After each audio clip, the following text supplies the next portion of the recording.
Tingnan natin kung mas mura na ba dito sa Japan kaysa sa Pilipinas. Kasi ito, nasa 1,500 plus lang to. Lahat ng to. O, diba? Ang dami na. Kano to? 3,853. So, nasa 1,500 plus lang. Kasi mura ang yan ngayon. Ito yung mga nabili ko sa halagang 1,500 plus pesos.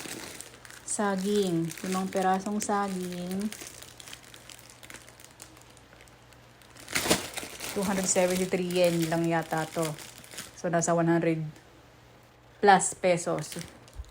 Tapos itong paborito kong almond cookies. Nasa 80 pesos. Tapos itong toge. Nasa 40 pesos. Ang paborito kong candy. Nasa 80 pesos. Tapos, minsan gusto mong kumain ng spaghetti tapos tinatamad kang magluto. Kaya nagluto ka, napakadami naman, hindi mo makain lahat. Kaya minsan, pag gusto mong kumain, may mga instant na spaghetti. Ayan. Magkano to? 265. So, nasa mga 110, 100 pesos. So, ganun lang siya. Tapos itong paborito nating lahat, yakisoba. Ito yung pinakamahal na yakisoba. Pero ito yung pinakamasarap. Nasa 80 pesos. 80 pesos yata to. O 80 or 90 pesos. 3 peraso na yan. And then, ayan. Chicken. Kung gusto mong gumawa ng chicken karage o kaya apritada, pwede na to. Kanto, 598 na sa 260 pesos. Mga ganon. And, ayan. Giniling. Ano akong giniling? Ilan to? Ilang grams? 243 grams. Nasa 1/4. Nasa 1/4 siya, 359. 1/4 kilo, 359 yen. So, 120. Nasa 130 pesos. Yung 1/4 niya, 130 pesos. So, pareho lang to.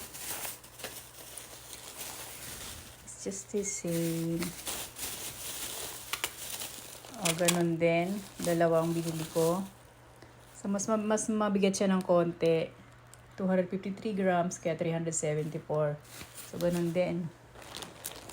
Nasa 120 pesos. Itong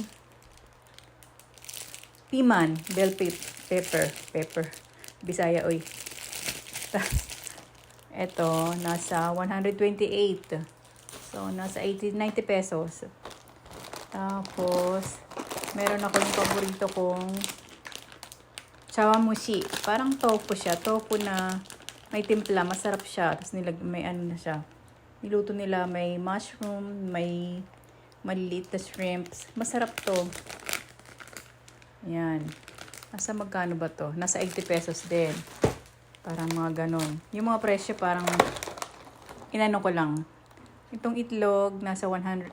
Ilang peraso to? 10 peraso. 10 pieces na 120 pesos. Nasa 120 pesos to. Na dalawang klase binili ko. Tapos ito, mas mahal to ng konti kaysa dun sa isang brand. Nasa 120 pesos, mga ganon. Then, tapos itong Jagaimo. Patatas. Magkano itong patatas na to? Nasa 120 pesos yata or 110 pesos. And last, luya. Luya is nasa 40 pesos. O ayan o. Aniwala kayo, hindi. 1,500 pesos. O ayan. Diba? Parang, ewan ko lang. Parang umuwi ako ng Pilipinas. Parang namahalan ako sa mga paninda sa Pinas. Kailan lang ako umuwi. Pero parang, hello, ang mahal na yata. Parang ito na siya lahat. Lahat ng nabili ko sa halagang 1,500 pesos lang. O, diba? Parang marami na rin. Parang Tingin ko nga, parang mas mahal na yata sa Pilipinas kaysa sa Japan. Kayo ba?